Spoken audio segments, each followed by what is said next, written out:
do this anymore. I'm gonna sing something, and I want the guys to sing with me. They go, I'm it feels like open to something's heating up. Can I first. leave with you? And I then the don't ladies go, know what you're not either of my guests today. Sorry, but good. Hold on. Is this Doc?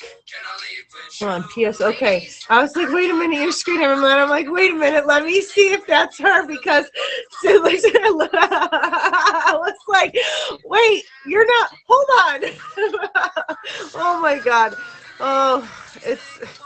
I woke up today. It was like I'm going back to bed because. All right. It's like you're 9 milli. Got you. Got you. Got you. All right, Doc. So you guys just remember we touched briefly on the negative parts of it, and then we move into the positive and how. So you guys, are you ready, Jay?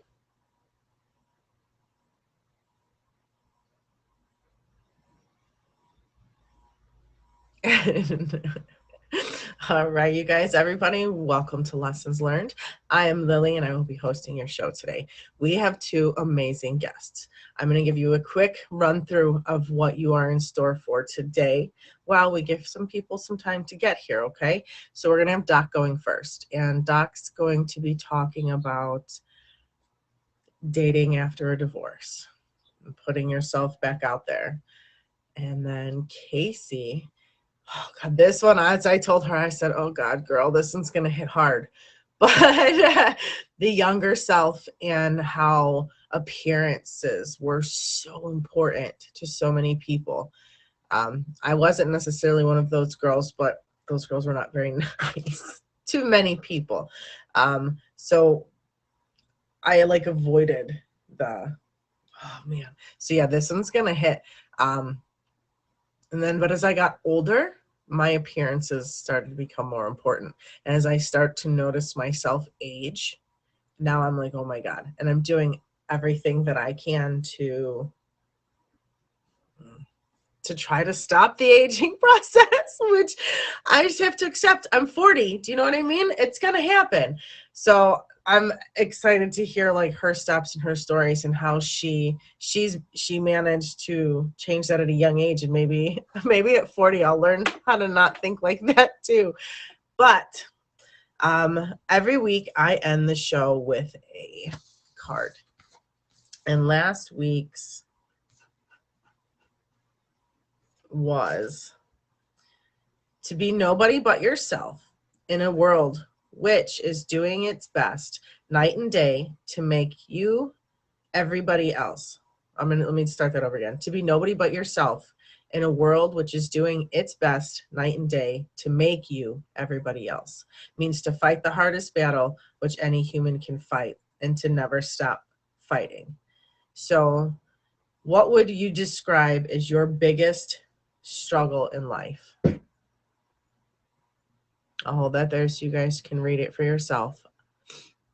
To be nobody but yourself in a world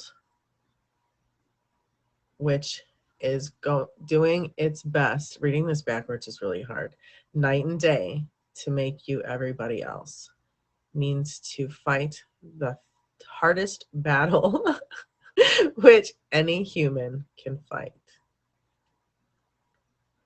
So for those of you just tuning in, you are watching Lessons Learned. My name is Lily, and we have two amazing guests today with two amazing messages.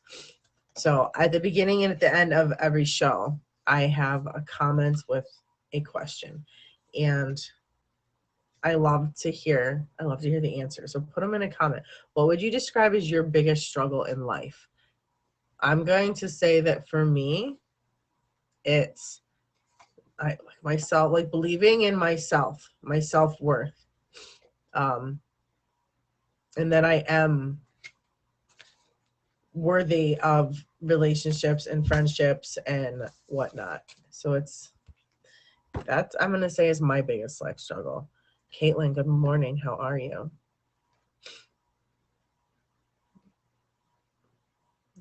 Casey says my anxiety is my biggest struggle.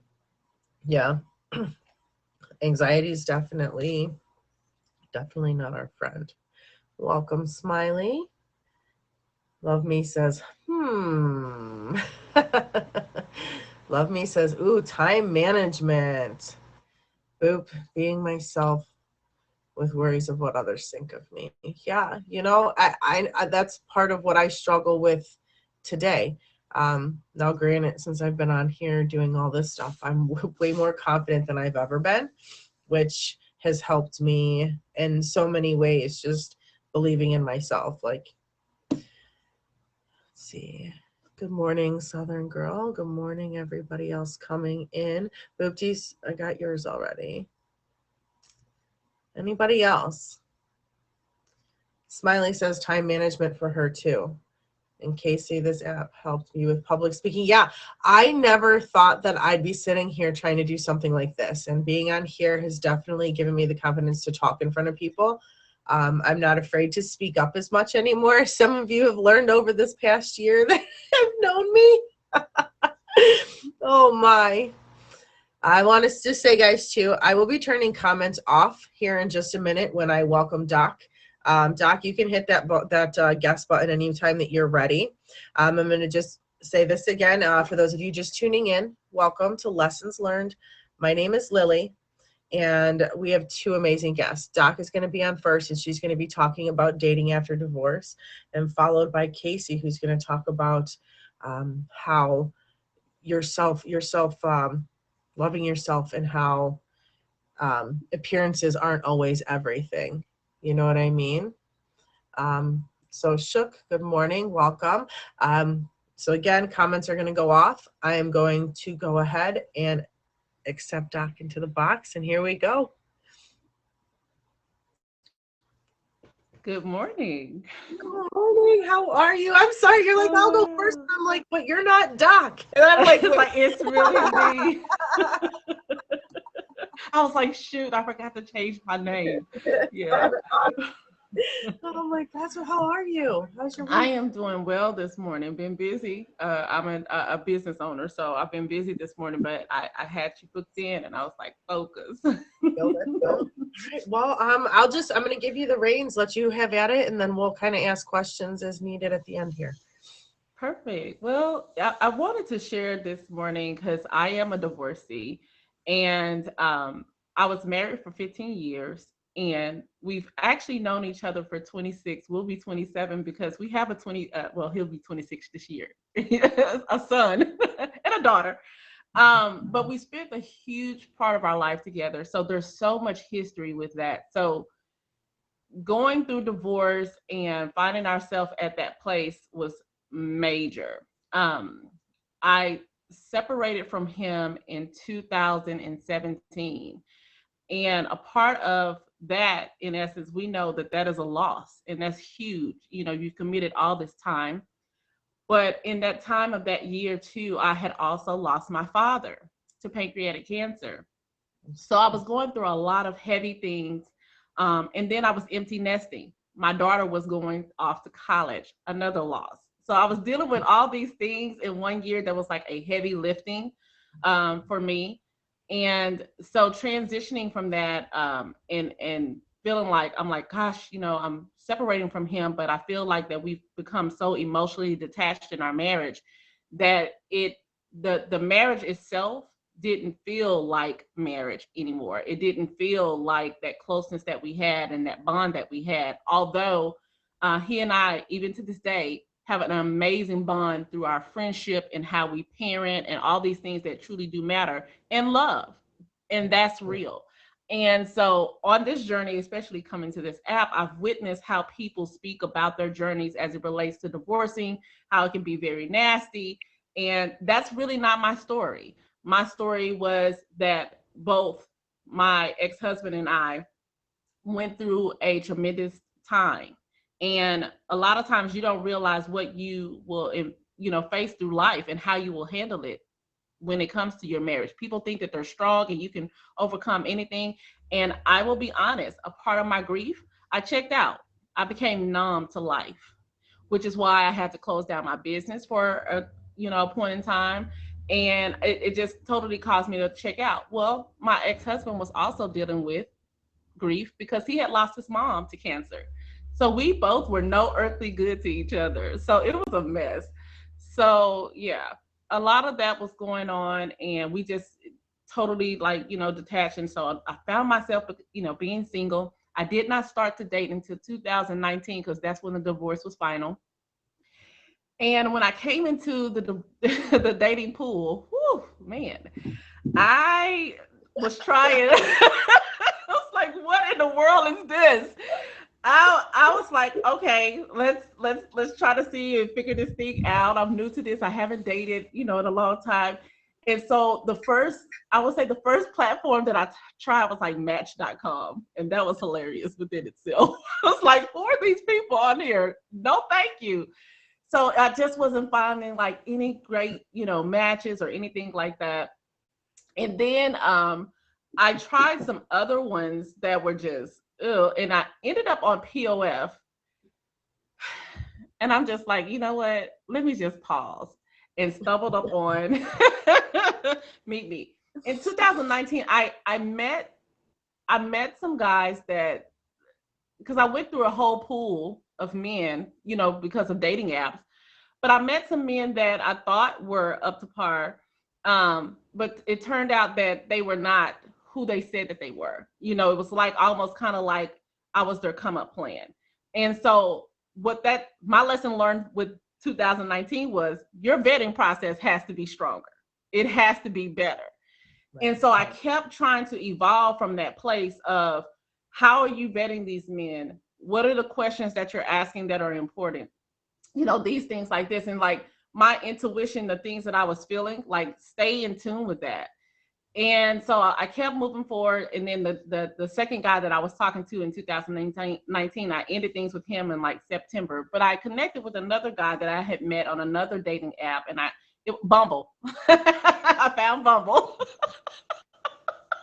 She's all over the place.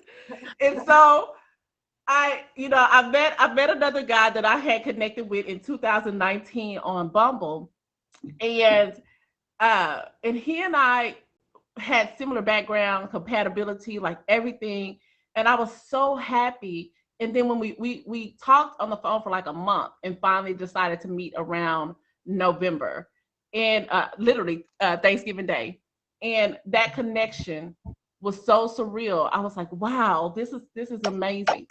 And so we made a conscious choice to just be friends.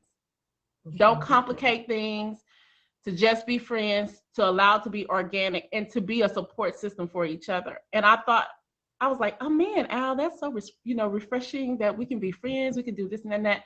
And so that began our journey. But mind you, in my head and in my heart, I was on a dating app when I met you. I'm not trying to stay and be your friend forever. Like, this is like, we're not gonna do that. So I will admit that when 2020 came, I'm going through the motions of, I really like him. He's an amazing man. And when you look at what people deem to say the check boxes, he definitely checked all of my boxes.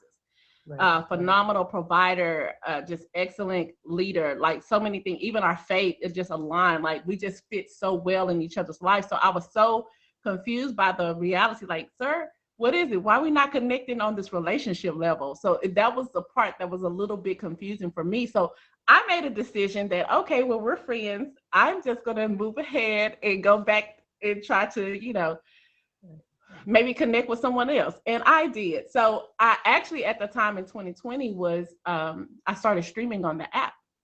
And the pandemic is going on and all this stuff is going on.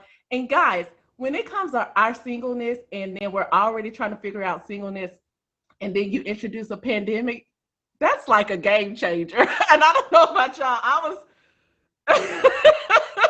like, I'm a whole nother person in a pandemic and being single. Oh man. So there was a lot of things that I learned about myself, and a lot of things that I deemed to be like, I settled. And so I streamed on here. I didn't entertain a lot of men on the platform, but I can say that I did connect with one particular gentleman that I made an attempt to try to have a relationship with, and he and I tried to go the distance and spent about, I would say, 6 to 7 months really just going at it. And at the end of the day, it did not work out. And in my opinion, I feel like a huge part of why it didn't is because I believe in taking ownership. Is being on this platform. So he being a streamer, you know, all that kind of stuff. I feel like if you don't prioritize your time and make sure that you're investing in a relationship and doing your due diligence there, it's going to falter.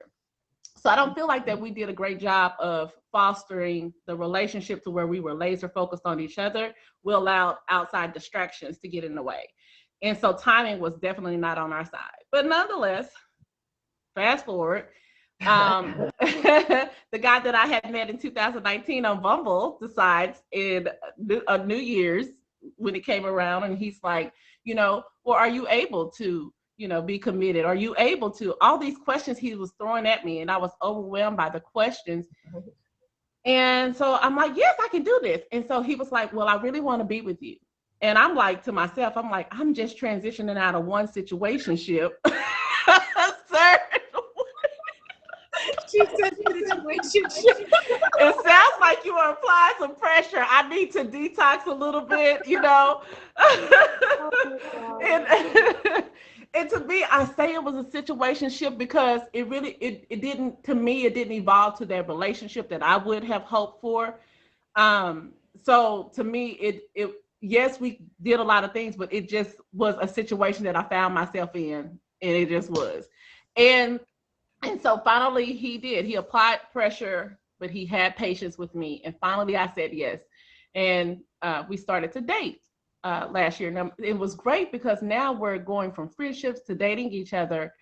And we get, you know, we're thrown into this situation to where we're having to adapt to each other's lives, figure things out, because now we're just not just friends, we are lovers. And that's a whole nother different dynamic. You know, I had my reservations because now you're getting ready to love a man, and give yourself to this man in a way that you haven't given yourself to someone else, even like outside of my ex-husband.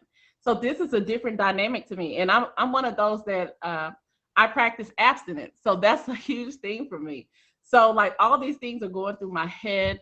But I felt like that we were a great, great match. And so we connected well. We were finding our footing. He was very supportive. Even after everything was said and done, this guy, I mean, I experienced with him that he catered to me in such a way that I didn't think would be possible, because I felt like my ex-husband, like he was this outstanding guy and he did everything in the world. And, you know, he was this great man, and surely this is rare. But he showed me that it's not rare. He showed me that, you know, he was in it to win it. He showed me that I was worthy of being catered to. He was willing to meet whatever needs and be attentive to those. And then I believe a huge part of that is because of reciprocation. Not only was he giving, but I was also giving to him as well. So that's how we learned with each other to balance things out. It's like we were willing to pour into each other exactly what we needed. And so in the midst of our relationship, he ended up learning that he had a tumor in his back. And I won't go into too much details. And it took us through a spiral of things with surgeries and just a lot of stuff that when you're new in a relationship, regardless of a friendship that you've built, that relationship is going to suffer because really now your health becomes your primary focus. And so that became a thing. So here I am loving him, and we're going through this tough time together. And he's trying to focus on me while he's healing. And I'm like, you need to focus on yourself. So I kind of disconnected from him so he could, because I felt like that he was giving too much of me attention and not himself, so that he could properly heal. But I did. After getting to a place of loving someone else, after that, you find yourself being able to care, being able to be vulnerable. You learn that you love in a way that is without effort. Like you really learn if love is truly a part of you or if it's not. because if you're going to do it, you're just going to do it. I learned a lot of telling things about myself that when I was thrown into this situation that was just really massive for me, I learned that it was like taking a deep breath and just trusting the process. Because I knew that if I was in that situation, I knew that he would be there for me. And so he and I kind of had this moment of where we disconnected because I wanted him to focus on his life and get his health and everything. And so this year, January, he was like, I don't want to be apart and disconnected from you. I don't like this space and everything. And I was like, but we talked about it, and I'm like, I love you. I always knew I loved him. It's almost from the moment that I met him and I saw him, it was something so special about him. I knew I loved him. And my spirit connected with him in such a way that it was like, wow, even in the way that he hugged me. So I think that becomes very telling that even when we talk about energies, we can connect with people and we will know truly if that is our person. Right. It really aligns with us. It becomes very telling, especially with us as women being intuitive. And I feel like, men are logical, yes, but they also have discernment. You will know if you really are spending time with yourself, and self-awareness, self-mastery is something that I deem to be very, very important. And so with that, at the beginning of the year, we, reconnected. We were excited about our journey. And then he said, I don't want to live apart from you. And he asked me to marry him. And I was so excited and, all this stuff. And so I'm like, wow, this is really happening. Life after divorce, I didn't think this was possible. I met this great guy. We're going to live this fantastic life together. And then 3 days later, after we have this beautiful meeting, this dinner, I get a phone call and he died. He passed away. And I suffered the greatest heartbreak that I could have amongst everything that I had experienced. I went through the greatest heartbreak that I could have ever experienced because I'm like, are you kidding me? Like, help me make sense of this. This doesn't make sense to me. How do I get here? Of getting to a place to where I was vulnerable and I'm ready to love someone again. And then we say yes to each other. And I never thought that I would say yes to anyone so soon. But he passes away. Help me make sense of that. So I immediately had to go through therapy. I went through counseling. I'm a woman of faith, so my spirituality is very important to me and how I move. So I literally had to go through a vigorous process because, again, I've already dealt with death in a major way, losing my father to pancreatic cancer. And I knew what that did to me. And I was like, I don't want to go backwards. I have to be able to push forward. But in the process of that, I have a great support system. In talking about that journey, where typically people will stay and say, you know what, forget this. This scared me. I will be honest. I dealt with my fear of, could this be my last love? Like, is that all I'm going to experience? I dealt with that. I dealt with my anxieties around getting back out and dating people, and you're weird. And why are you asking me these questions? And like, like, I don't like it here. Like, dealing with all the anxieties that come with trying to go back through the vetting process of, online dating, or because I just don't do online dating, but I do use Bumble as a resource, but I also go to like events outside of that. And it even socially, when I connect with people, it's still the questioning in the process of getting to know each other that brings the anxiety in this space. And I learned that grace and patience is needed. If I don't know anything that's true about my journey right now, I have to have grace with people, because just like I'm going through my own life struggles, someone else is going through something in their life, and they need for you to have patience with them and extend some grace and not be so swift to, in essence, swipe left on them or hit the X button. Just be willing to give it a try, a chance. As long as there's not something that's very telling as far as like red flags or something that they're not, giving attention or whatever the case may be. But in this place of singleness, although I'm very content, I can tell you that I am one of those that there's an emptiness now that exists. So I'm like, so dealing with fear, anxiety, the emptiness, all of this stuff is really, really huge and it's big. And so, but what I chose to, the biggest lesson that I have chosen to take into my now is that what my ex who passed away needed and what he experienced with me was love. In our relationship, what he said to me that dinner, at that dinner that we had, was he said, I experienced love with you that I didn't even experience in my marriage of 20 years. I had never felt it. And that's how I knew that I wanted to marry you. That's how I knew that I needed you to be in my life. And when he said that to me, I knew that my purpose in his life was that he needed to experience this. He needed to experience this love. He needed to experience me serving him in such a way to where he would serve me. And it's like we are working together as a team. He got the partnership. He got the teamwork. He motivated me as much as I motivated him. I gave him patience and all this. And so with all this, I had training ground. And I know that the greatest lesson that I can learn is that I had an opportunity to experience something so real beyond my ex-husband, because I didn't think it was possible. My ex-husband is amazing, you know, and I didn't think it would be possible to experience something like that with anyone else, but it is.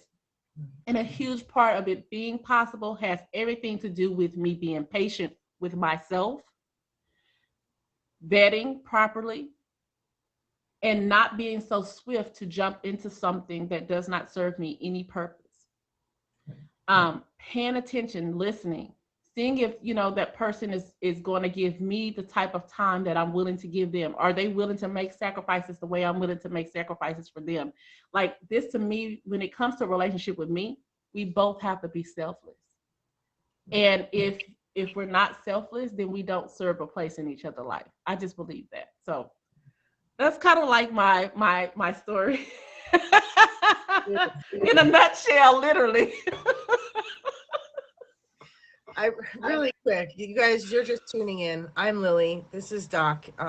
You're watching Lessons Learned with. My brain is everywhere right now, Doc. I can't think straight. Oh my God, I had like a million questions and now I can't think of one. I guess, are you dating now? Are you? So I put my feet back in the pool and then I took them out. I dipped them in and then I took them out. I was like, I don't like how this water is. Kind of like, all right. No, I think, I don't know. I'm ankle deep. Oh my God, thank you so much for that message. I'm gonna go and put the comments back on. And if anybody has any questions that they have down here, gosh, oh man. Perfect. My brain is very overwhelmed right now. It's a lot to take on in a small time. I'm sorry for all of your losses. I do want to throw that in there. Thank you. I want to thank you so much for being here. Eric's has got. I just realized that a lot of people are so quick to share the lies, especially with social media. And I'm really I'm private and I don't share a lot of things publicly, but I felt like that this was something that was deserving to be shared, because I've had so many lessons learned that I could probably sit down and type up some bullet points and make a long list of things. But you know, when it's all said and done, I feel like that someone may be experiencing the fear. Let's just deal with fear after a divorce or after a loss, because a loss is a loss. Regardless, you've been in a relationship and you lose that person, and you may be having that experience of fear of getting back out there, and you just owe it to yourself to be vulnerable. I always say protect your heart, but be vulnerable, because when you're vulnerable, it allows for you not to be guarded. And the person that you're trying to get to love, they deserve that vulnerability so that you guys can both be your best self for each other and be open and transparent so that you can know, can we really truly love each other? But I'm going to protect my heart. And when I know that it's right, I'm going to give that to you. But in the right now, I'm going to give you my vulnerability. And that's a huge lesson that I have learned over this journey as well. So, yeah. Oh, thank you. You're welcome. It is a good thing to hear a positive dating story, Smiley, isn't it? Oh. And okay, for those of you just tuning in, I see a couple new ones coming in. You guys are watching Lessons Learned. I'm Lily. This is Doc. She just went through dating after divorce and relationships after divorce and dealing with loss. Like there's there is so much going on in this. It was just that was Yes. a lot. And for you to get on here and share that with us, thank you so very, very, very, Thank very you for much. having me. Um, Thank you. where tell me a little bit, when do you stream, do you have shows, any of that fun stuff? Let these people know. Make Yeah. sure you're hitting her with the favorite, everybody, please. So I currently am streaming on Tuesdays, Thursdays, and Sundays, and it's typically 10 a.m. Eastern Standard Time. I'm a morning streamer. I like that time. And then on Thursdays, I do have a dedicated stream that I run as a show, and it's His Safe Space. And that's something that I created just listening to me and saying that I need a space where I can express myself, where I'm not interrupted, where I can talk about, get this stuff out. And whether it's other men that's helping me or women that's helping me to become great or figure out some things in life, I need this space for me. And so I cultivated that space with that in mind, with that heart intention to kind of redirect the energies and to help bring, the voices that men have to that. So the male perspective. Yeah. Yeah, Yeah. sounds great. All right. Thank you so much. Well, thank you so much. I appreciate you. I hit you with the favorite there. Make sure I favorite. Okay. Check you out. Thank you Thank guys. you so much. Um, and hopefully we'll see you once the show gets featured and we're out there. I can get you back. Yeah. All right. Thank you so much. You have a Thank you. I appreciate you. and happy Do you want Easter. me to exit? Happy Easter to Go you ahead. too. Yeah. Okay. All right, Bye. guys. Bye. So, oh my goodness. Oh, that was, you guys, that was insane, right? Like that's, uh-oh, you know what I just closed? I closed the questionnaires. Give me 1 second. No.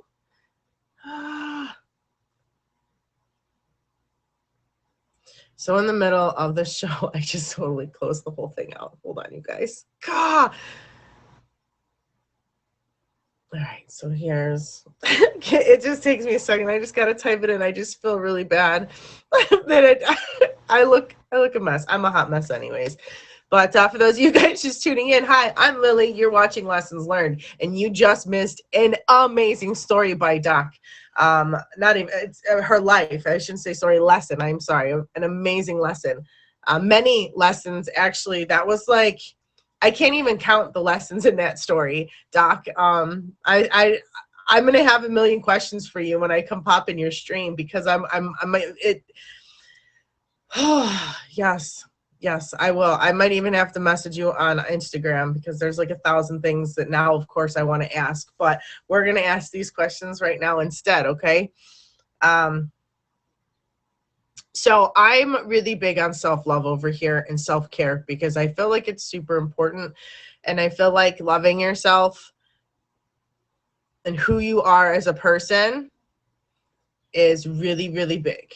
So every week I pull up some questions. Sometimes they're a little repetitive, but I believe that we all have to start somewhere. And I guess I hope that these questions help you guys kind of, trigger your journey to loving yourself a little bit more, because I know for a fact I'm still working on myself. And I mean, what's a little bit more love for yourself? It's not going to hurt, right? So here's question number 1. Are my goals really what I want? Or are they imposed on me by society or popular personalities as right? And then Casey, I will have you in just a few minutes. I'm probably just going to get through a few of these questions because I didn't want to stop. I wanted her to keep going. So I'm going to repeat the question. Are my goals really what I want? Or are they imposed on me by society or popular personalities as right? So I was chasing my goals based on what I thought would make other people happy.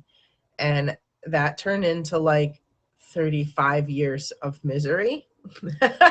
So I've really been focused, especially the last 5 years, on figuring out what I want to do. And I'm still not 100% sure.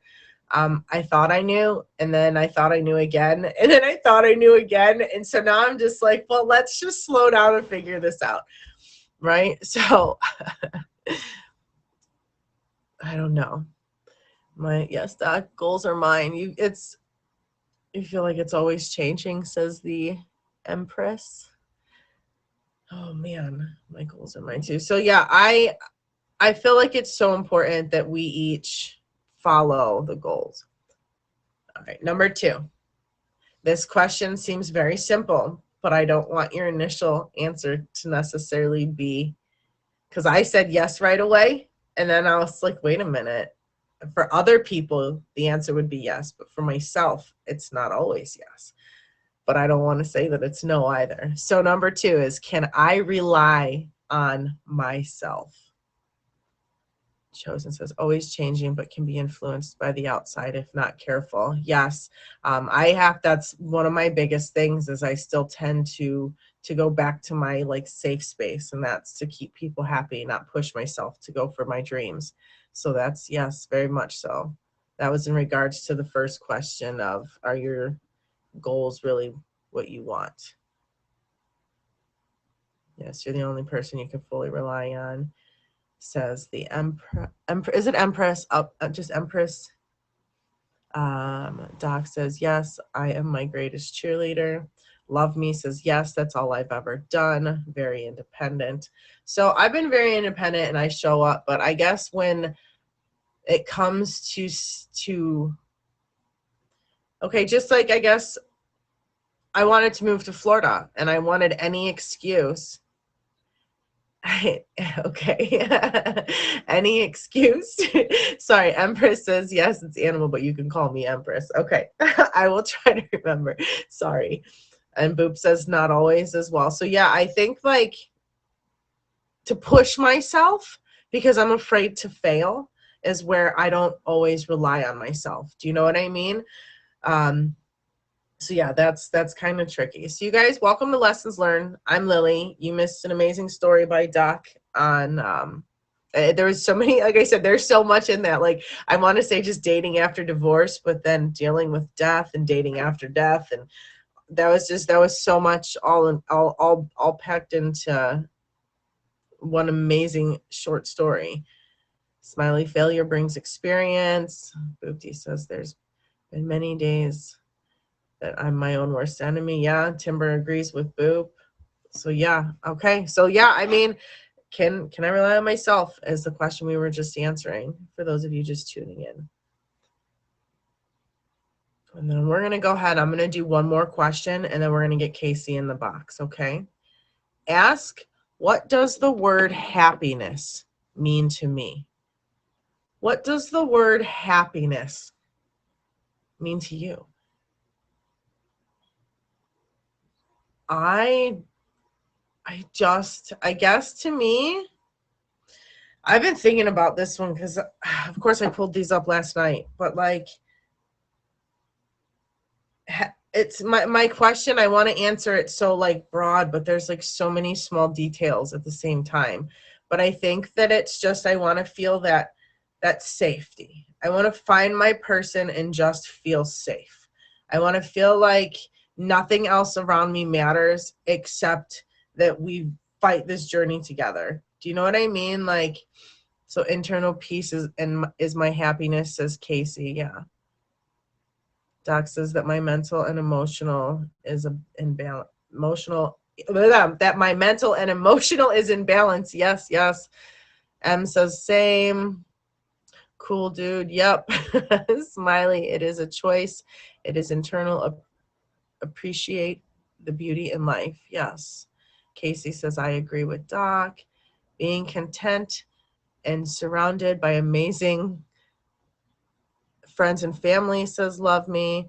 William says, says the definition of happiness is the state of being happy to me. It's conditional, meaning it can change due to people, etc. Yeah, that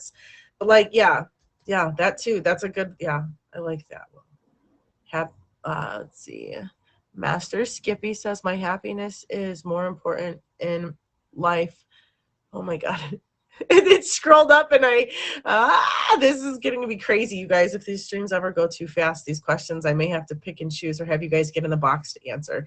But he says, my happiness is more important in life, that I'm 100%. I can enjoy everything that comes to me. Nice. Yes, yes. I think that might be a good idea for in the future, you guys. M says, for me, the right person would be my ultimate happiness. Doc says, I am my own happiness. It starts with me. Yes, Doc. Yes. Yes, yes, yes. That was, I think, the biggest lesson that I learned. And I probably didn't learn that until like 2 years ago. I'm going to be honest with you. That one took me forever to learn. I wanted to find somebody to be happy with. I didn't realize how important it was for me to have to be happy with just me. Like, how can anybody be happy with me if I can't even be happy with myself? You know, Chosen says, happiness is how I show up, care and love others. That fills my bucket. That's yes, definitely, definitely. All right, you guys. Casey, let's go ahead and have you get in that box. Love, you ready? I'm not just going to hit it. I'll make sure you answer first. I won't blindside you. Love me says, you can't love someone unless you love yourself first. Yes, and that's been, I think that's part of what I've learned in the very recent too, because once you kind of get your toes wet and you start talking to people, you start realizing that, okay, maybe being vulnerable isn't such a bad thing, you know? Happiness is more important. That I also have a wonderful girlfriend. Aw. Relationships can be awesome, right? They're also terrifying. Animal says, absolutely. And you got to know yourself before you can find a good match. Yes, yes, yes, yes. And you have to find that person that accepts you as you are whole, you know, like, you know, once you find who you are, don't change that. Casey, welcome. How are you? I'm doing wonderful. How are you? I'm excellent, excellent. Thank you. So I'm just going to go ahead and I'm going to let you go at it and we'll do questions at the end.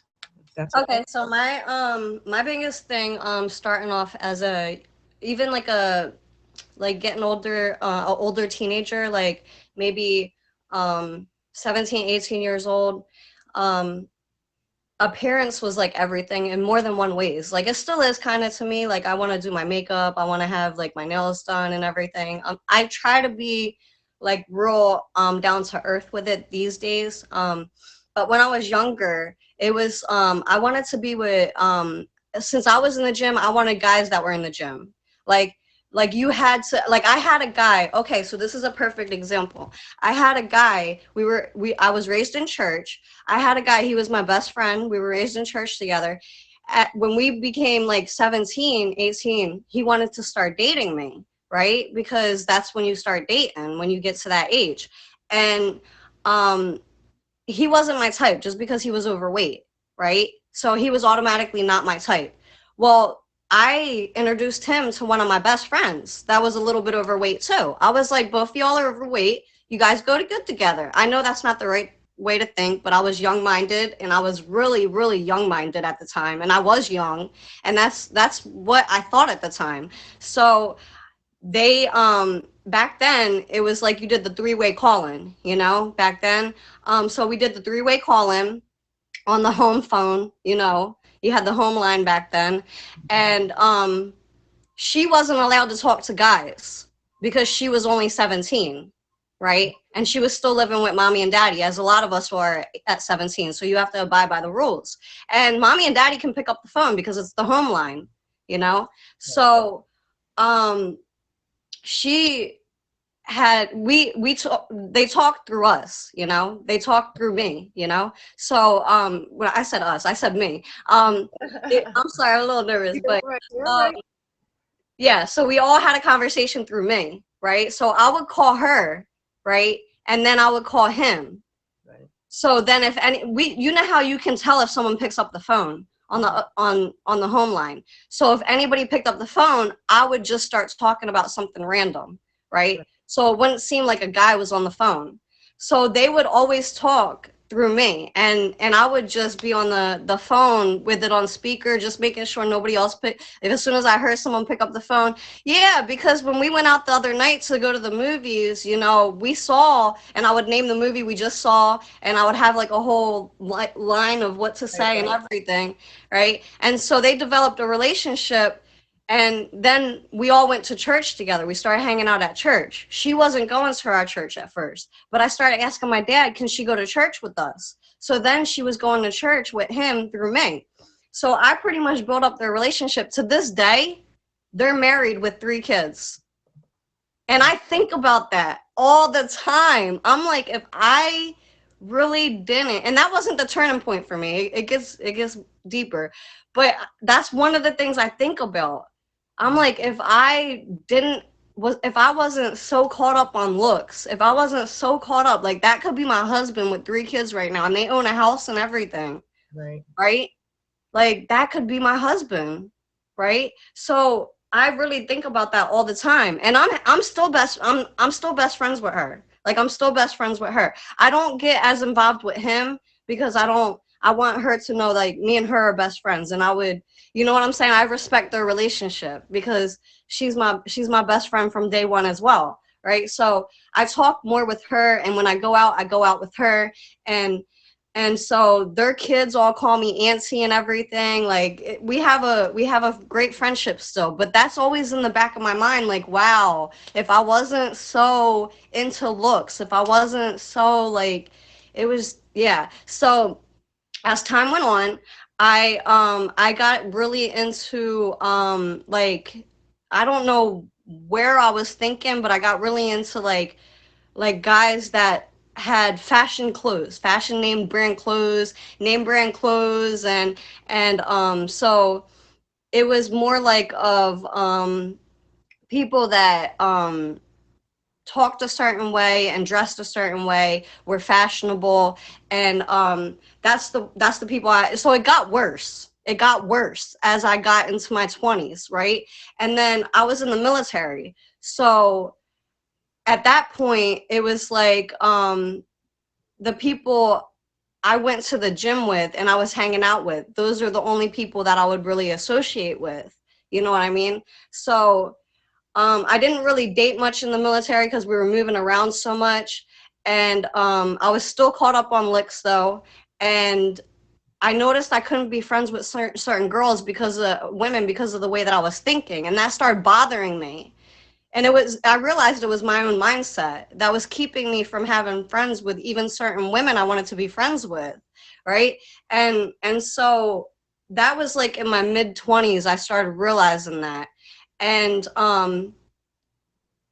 when I was in the military, like I said, I was in the military for 6 years. I didn't really focus on dating. I was moving around too much. So we're in my late 20s now, and I'm still with the same mindset that, like, you know, I want to date guys that have a high status of popularity, like they have fashionable clothes and everything like that. So I meet my son's dad in California, and I meet my son's dad in San Diego in California, and he's a local artist that's known like locally, right? So he has some kind of status locally in his hometown, not anywhere else really, just locally, right? But he wore name brand clothes, and he talked a certain way, and he had money that he flashed around, and he had a car, and he had jewelry and everything like that, right? So I met him at the club, and we ended up connecting, and come to find out he really did have a lot of street status, and that affected our relationship. So now I'm in a relationship with somebody that's in and out of jail all the time, and I never experienced that before. Like I had never, and I'm just out of the military. I never experienced that before. So we ended up getting a place together and everything, and I'm out of the military now, and I stayed in California because we were together, and his money was what he called strong, you know what I mean? So that was the reason why I had stayed in California. So I started going to school. So I didn't really have anything I was doing. I started going to school, and I was pretty much living off of him, right?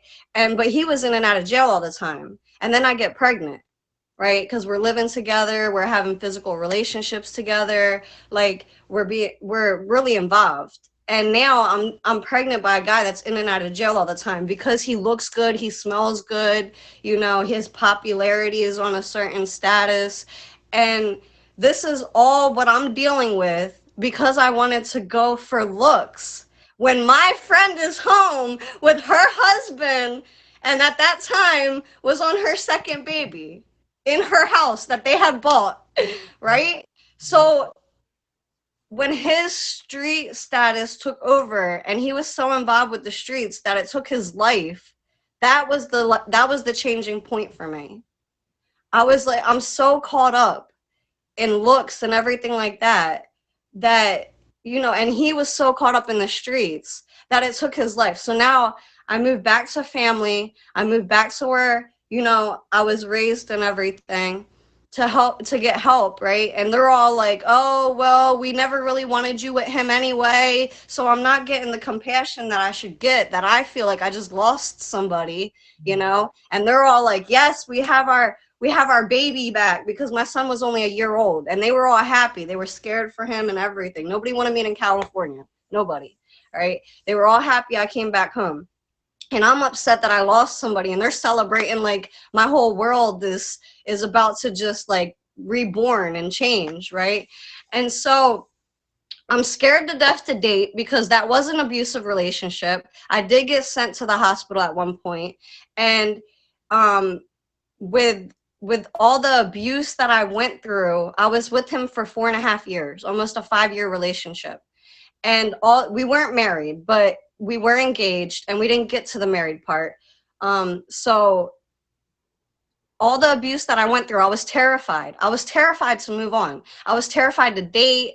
That was my first real like experience in a long-term relationship, and being in a household, living with a man, and I didn't know what to expect from that point, because I didn't really have much of a dating experience. I was in the military for 6 years. I was moving around too much to date, and before that it was all high school, so I just didn't really like experience much of dating. And so at this point I was traumatized. And so 2 years went by, and I actually considered dating. I went on Tinder. Tinder was the actual first dating site that I went on, and I went on Tinder. And then I was meeting a lot of people that just wanted to hook up, and I was like, this isn't really what I want to do, right? And I did end up meeting a guy that I currently am in a relationship with off of Tinder, right? I downloaded other apps, but I found the guy that I'm currently talking to on Tinder. And we've been talking for the past 7 years. It's been off and on. It's been bumpy, more so because I want to take breaks to get counseling and therapy, because there's a lot of things that I'm dealing with from that past mental abuse, and I tend to take it out on him when he's like a hardworking man. He doesn't have any kids. He's a truck driver. He's 40. Like he's a good package deal for me, and he understands a lot, like when it comes to what I've been through. And when I need space and when I need a break, he lets me have it. We haven't been consistently in a relationship for 7 years. I've taken breaks out of the relationship because I'm like, I need to go through counseling. Like, I feel like sometimes I'm putting him through too much, but he's never said like, go do you, and this is what I can't deal with. He's always been my friend at the end of the day. Like, he's always been like, do you need someone to talk to? I'm here. Do you need to come over and, just speak about some stuff? Do you need me to come over and help you with anything? Like, so it's been a lot of off and on, more so based off my trauma. And but at the end of the day, he's also somebody I never really thought that I would date. Like, I stopped looking at the looks. I stopped looking at like how attractive someone was. I do look at his status to a certain point because I just put it out there, but he has a full beard. I've never dated anybody with a full beard. And I was never, I was in the military, so I'm used to clean shaved guys and everything. So like, I had to put that past that he had a beard, and so he was like, the beard will grow on you. When I first met him, I was like, I don't like beards, right? So that was 7 years ago. I was like, a beard? What is all this on your face? Shave it, right? And so I was like, I don't know. I never dated, but it grew on me in 7 years. Now I'm like, I love your beard. I love it. It grew on me. And I was like, I love it. I fell in love with his beard. Now, when I see men without a beard, I'm like, why don't you have facial hair? You know, like, so it really grew on me. Like the mindset of him and who I connect with, like it just really changed me. And the fact that I've had in the military, I've had like I said, I wasn't too into dating. I've had situations where I was physical with somebody and there was no mental connection. You know what I'm saying? So what do I do with this person now? Where we got physical with each other, but there's no mental connection. So the fact that we mentally connected and he was there for me, like no matter what type of outbreak I was having with my mental history, like he understood, okay, veterans have PTSD and you did have a traumatic experience with being abused and everything. So like he understood all that and he never once like walked away from me. So we're still talking and everything, but it's pretty much on me to like to really like tell him like, okay, like I'm ready to be in a relationship, because I step away from a lot too much. Like I feel like I still have a little bit to work on, but it's the fact that like I was able to mentally, now it's like I'm able to mentally connect with him. And I feel like I've had the best, healthiest relationship with anybody, even if like we're not at that marriage level yet.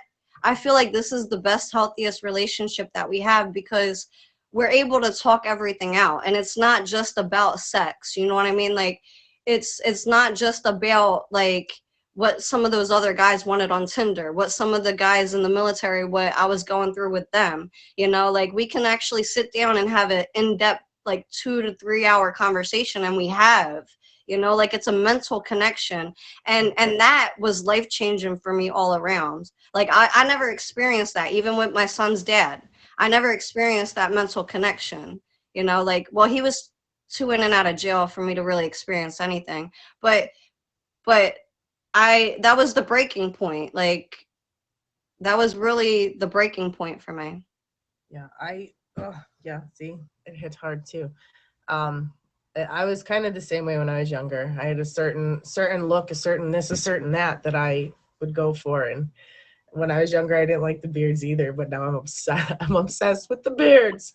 When I got that mental stimulation, it was a whole nother level. I'm like, looks cannot perceive this. Like looks don't have justice on this. This is a whole nother level of mentally connecting with somebody. Like it's just something that it's way deeper than anything a physical connection can offer. Yeah, it really, really, really is, because looks change. We all get old. We all get wrinkly. We all, you know what I mean? It's looks change as you get older, and it's not, it becomes less important, and the friendship and the meaning behind the relationship is really at the end of the day what counts. How do you feel when, like, I don't know, it's about how you feel on the inside when you're with somebody wholeheartedly. If anybody has any questions, now's the time to ask. If you guys are just tuning in, I'm Lily. You're watching Lessons Learned. This is Casey, and we are talking about how putting looks aside and realizing that the mental connection, or like the actual feelings, are more important than appearances. That was a hard lesson for me to learn. It really was. And I feel like at the end of the day, my best friend and the guy that's my best friend, they're together, have 3 kids and their house. That's always in the back of my head at the end of the day. I'm like, I'm so happy for them though. But it's like that's one of my lessons, like I went by looks, so I missed out. Like stop limiting yourself, stop putting people in certain categories, be more open-minded, go for that conversation, that mental stimulation. That's so much more important, because like you said, you get the looks fade away and everything like that. That man could get in shape. He could go to the gym and be chiseled in like a year. And then I'm going to look at him like, Like, you know? Yeah, it looks can change, you know, people can change how they look. I mean, you can go to the doctor and change the shape of your nose, your chin, I mean, literally anything anymore, you know. But that doesn't change who you are. Right. And And the guy that I'm talking to, he literally has fluctuated his weight so many times. And I do find him more attractive when he's under a certain weight, but I never once stepped away from him. Like he literally gained like 70 pounds within like and then went back to the gym and lost a little bit, and his weight has fluctuated me like magnificently, like to the point where he went from like a medium to an extra large, and then he's back a little bit at a large. Like he's losing a little bit of weight come to the summertime, but there was some point where he really had a belly, you know. And I never once, like, I was like, you know what, no, because we have a good friendship, like we have a good, like, this is my person, you know.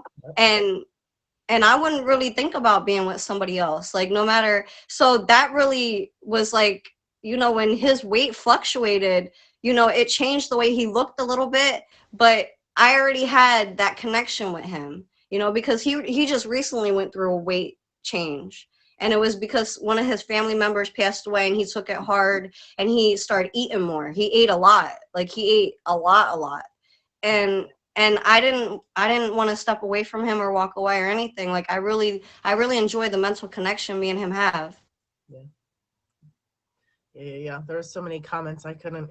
Sorry, we have Boop says date the funny ones. They will make you laugh. The rest, yeah, I agree. That's funny. He is funny, yeah. The sense of humor is huge. Mm. Well, that's my story.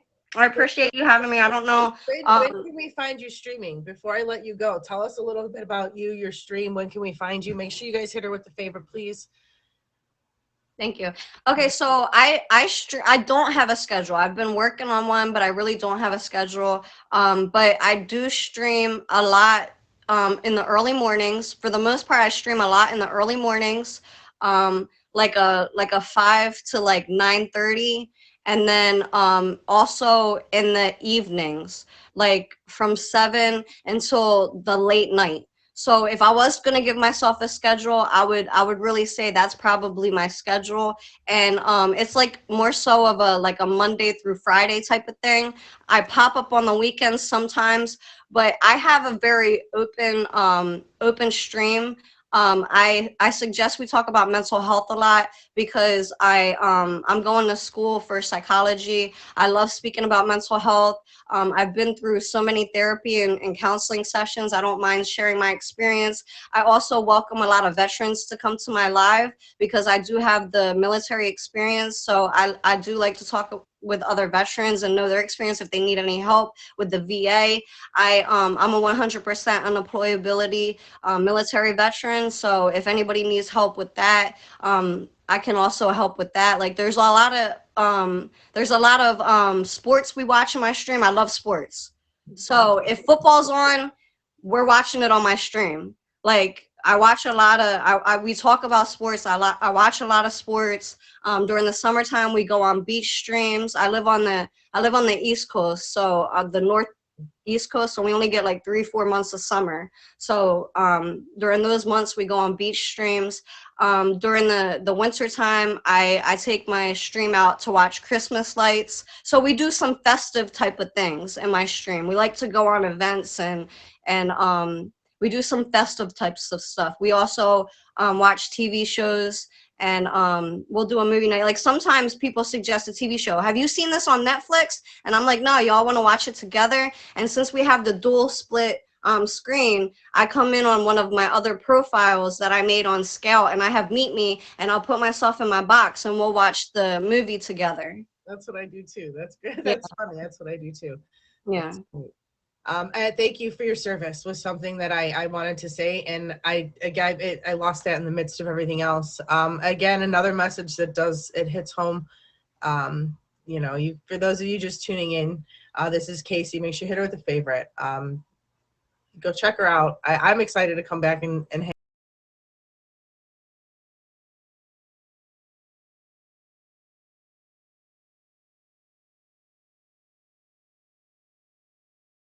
and I'll be more than welcome to come back when Please, please. the show gets featured, if you would like me, if you would have me back. Yes. Absolutely, absolutely, 100%. Yes. Well, Jay will be in touch with you guys when that time comes. Thank you so much. And oh, yay, you guys, that was wow.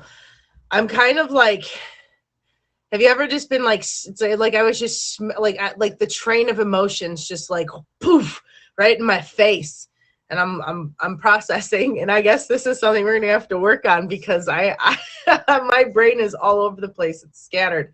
But for those of you, if you happen to just tune in, this is Lessons Learned. I'm Lily, and we're actually coming to an end. You missed two amazing messages, amazing lessons today. Doc had talked about relationships after divorce, relationships after death, dealing with certain illnesses with family, when they're losing families from certain illnesses. And then we had Casey came in and talked about how it is so important to look past appearances, look past the looks, and to try to find somebody that is emotionally compatible with you. And we end the stream with one quote and a question. This will be answered at the beginning of next week. So it gives you a whole week to think about it. And today's is, it's better to be outrageous. It's better to hang out with the sages, the people open to possibilities, even the psychotics. You never know where you're where you'll find the geniuses of our society. Let me read that one more time. It's better to be outrageous, to hang out with the sages, the people open to possibilities, even the psychotics. You never know where you'll find the geniuses of our society. Who is the most unusual and inspiring person you've ever met? Who is the most unusual and inspiring person you've ever met? You have 1 week to think of an answer. You guys, thank you so much for tuning in. Again, this is Lessons Learned. I am Lily. We're here every Friday, 10 a.m. Eastern Standard Time, and I hope to, next week, however, you guys, if we do this, it'll be an afternoon show, as I don't land until 11 a.m. next week. But remember, you guys, I love you. I believe in you, and never, ever give up on your dreams. I'll see you next week.